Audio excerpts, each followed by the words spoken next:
पारंपरिक आणि रासायनिक खतांचा समतोल राखणं म्हणजे शाश्वत शेतीकडे एक महत्वाचं पाऊल आहे. सेंद्रिय खतांमध्ये शेणखत, कंपोस्ट, गांडूळ खत, हरित खत इत्यादींचा समावेश होतो, जे जमिनीत सजीव घटकांचे प्रमाण वाढवून मातीची सुपीकता आणि पाणी धारण करण्याची क्षमता सुधारतात.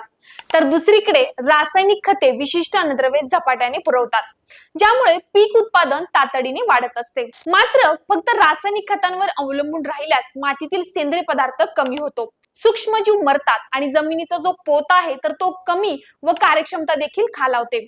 म्हणूनच सेंद्रिय खतांनी जमिनीचा पाया मजबूत करणं आणि रासायनिक खतांनी पीक गरजेनुसार अचूक पोषण देणं असा समतोल राखणं गरजेचं आहे. विज्ञानाच्या दृष्टीने खतांचा समतोल करत असताना माती परीक्षण हा सर्वात महत्वाचा टप्पा मानला जातो. यामुळे जमिनीत कोणती अन्नद्रव्ये कमी आहेत याचं नेमकं विश्लेषण करता येतं. त्यानुसारच रासायनिक खतांचा अचूक मात्रेत वापर करावा. उदाहरणार्थ नायट्रोजन, फॉस्फरस व पोटॅशियमचं जे प्रमाण आहे तर ते पीक प्रकारानुसार बदलतं. त्याचबरोबर दरवर्षी जमिनीत सेंद्रिय खतांचं प्रमाण 5 ते 10 टन प्रति हेक्टर वापरल्यास जमिनीतील जैविक सक्रियता टिकून राहते. काही आधुनिक पद्धती जसे की एकात्मिक पोषण व्यवस्थापन यामध्ये सेंद्रिय, अजैविक व जैविक खतांचा संतुलित वापर केला जातो, जे पर्यावरणपूरक व उत्पादनक्षम शेतीसाठी उपयुक्त ठरते.